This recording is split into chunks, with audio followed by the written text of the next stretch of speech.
1º de outubro é o Dia Nacional da República Popular da China. Este ano, a comemoração é mais especial porque marca os 75 anos da fundação da nova China. E a gente vai conversar com um especialista brasileiro para saber a evolução do crescimento econômico neste período. Conosco, o professor Luiz Otton Bastos, que é mestre e doutor em administração, professor em comércio internacional da Universidade de Pernambuco e também CEO do Hub Brasil-China. Professor, se destaca que a China cresceu a uma taxa anual de 79 a 2003 em torno de 8,9%, né, do PIB, muito superior à taxa de crescimento da economia mundial, que foi 3%. Para o senhor, quais os aspectos do desenvolvimento da China que mais o impressiona e qual o segredo do sucesso desse crescimento? Olha, de fato, a China teve um crescimento espantoso. Se nós tivéssemos aqui no Brasil um crescimento dessa monta, faltaria tudo, de alimentos a energia elétrica. Então a gente não teria, eu acho que nenhum país do mundo teria a capacidade de crescer 8% ao ano. 8% ao ano é uma coisa gigantesca, se você pensar numa década quase que foi, você tem crescimentos acima de 100% quase, né? Porque é cumulativo, é juro composto, dá quase 100% em 10 anos. A China é um império, a China é um país gigantesco, com grandes recursos naturais e com tradição cultural, que é o mais importante, cultura de império.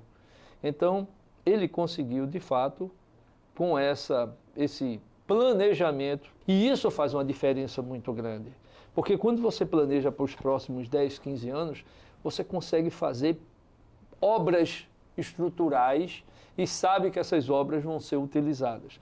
Então a China hoje é o que é uma potência gigantesca, as coisas lá são assim, exorbitantemente grandes. João, se você for lá olhar, você tem, a gente olha lá, recentemente quando eu vim de lá em março, a gente passou numa região lá perto de Zhuhai, ali na região do Cantão, bem próximo a Macau, e o pessoal estava construindo lá uma cidade. E a cidade deserta, a gente não via nada nessa cidade, a cidade totalmente deserta. Aí a gente perguntou, para que isso aqui? Não, isso aqui vai ser ocupado nos próximos anos. Nós construímos essa cidade, para uma cidade, para ser ocupada com tecnologia. Nós vamos convidar empresas do mundo todo para vir para cá. E por que não tem ainda gente? Não, porque a gente ainda está esperando algumas estruturações. Mas nos próximos 10 anos vai ser ocupado. Então, eles constroem e depois é que ocupam. Quando no Ocidente, a lógica é, à medida que você arrumar a demanda, você constrói. Lá não. Você constrói e depois traz a demanda. Mesmo que você tenha que adaptar quando há uma pandemia, mesmo que você tenha que adaptar quando tem uma guerra na Ucrânia, mesmo que você tenha que adaptar quando tem uma crise climática, mas se você não tem uma trilha, você não sabe para onde você vai. Sêneca falava isso já na Grécia Antiga. Não existe vento bom para quem não sabe para onde vai. Professor, vamos voltar um pouquinho a 78, quando houve a política de reforma de abertura. Como é que o senhor avalia a China antes desse período e depois? O senhor acredita também que essa política de reforma, ampliando essa política de reforma, também é um dos fatores que amplia o crescimento do país? A gente nota que ainda tem muito da tradição chinesa, da cultura milenar, é uma cultura milenar e muito forte, e eu acho importante manter. Não acho que a China não deve se ocidentalizar, deve se adaptar. Deve pegar o que o Ocidente tem de bom e juntar com o que eles têm de tão bom que fez deles um império milenar, tá? Isso é que é importante. E eu noto que eles conseguem juntar essas duas coisas aí.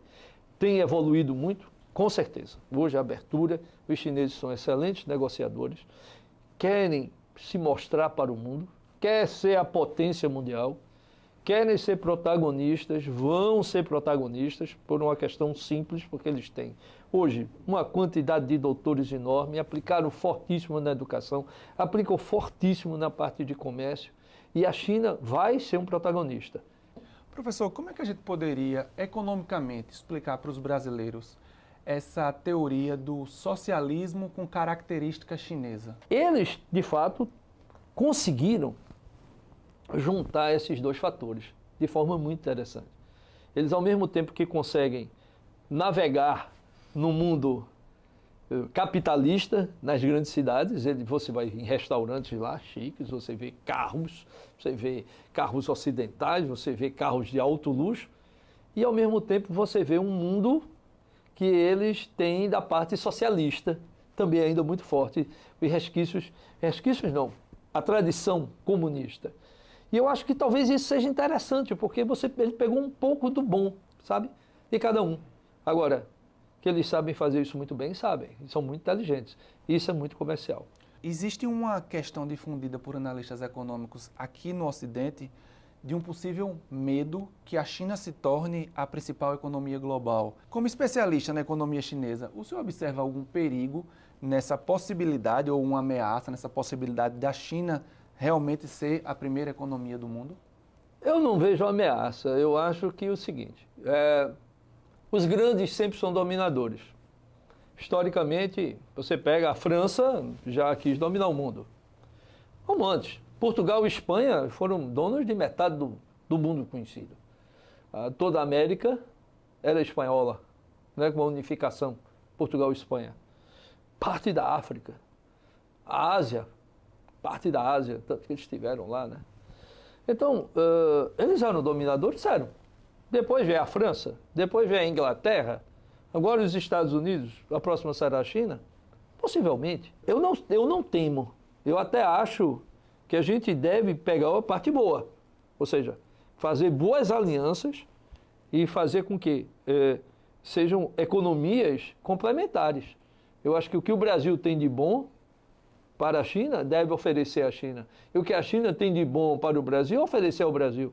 Mas esse alerta que os economistas fazem, esse clima de pânico, é realmente necessário? Não, não é necessário. Agora, se a gente conseguir fazer coisas complementares, de tal maneira que a gente tenha na China coisas complementares ao Brasil e coisas do Brasil complementares na China, legal, isso é ótimo. Isso a gente vai conseguir fazer com que os dois países cresçam juntos. E aí você pode ter uma bela parceria que seja salutar para os dois países. E uma visão geral para o mundo, o senhor percebe que talvez o socialismo com características chinesas possa ser mais salutar do que o puro capitalismo que os Estados Unidos oferece hoje como primeira potência mundial? Não tenha dúvida. Eu acho que a China trouxe felicidade para os chineses. Eu acho que isso é uma coisa importante. Hoje, esse modelo chinês de economia e eu não diria só de governo, tá? Mas o modelo econômico, que a gente está tratando aqui do modelo econômico, eu acho que o modelo econômico chinês, ele trouxe felicidade para os chineses. Professor, para a gente terminar, como é que o senhor vê essa troca tecnológica entre os dois países? É vantajosa realmente para os dois países? É o que eu falei. Tem que ter um modelo que faça com que isso não seja, assim, uma dominação de um sobre o outro. Nem que o Brasil, por exemplo, não possa transferir tecnologia de agronegócios, por que não? Transferência, nós temos uma Embrapa fortíssima, nós temos uma indústria aeronáutica aqui no Brasil, da Embraer, fortíssima. Por que também não trocar informações com a China? Sim, a China também conhece muito bem de metalurgia, a China conhece de algumas coisas que são muito fortes na parte de produção, manufatura, eles também são muito fortes em algumas tecnologias. Por que não trazer também essas tecnologias para cá? Porque a indústria chinesa não pode vir para cá e contribuir bem com o Brasil. Só que esses acordos precisam ser bem feitos. Se isso for uma relação de troca, se isso foi bem desenhado para ser uma relação de ganha-ganha, excelente. Que Brasil e China se unam. Que Brasil e China cresçam juntos. Professor, muito obrigado pelas suas observações sobre a economia chinesa aí nesses 75 anos de abertura da nova China. Muito obrigado. Mais uma vez, muito obrigado, professor. Obrigado também. Do Recife, Luiz Boaventura, em uma coprodução entre o Diário de Pernambuco e a Rádio Internacional da China.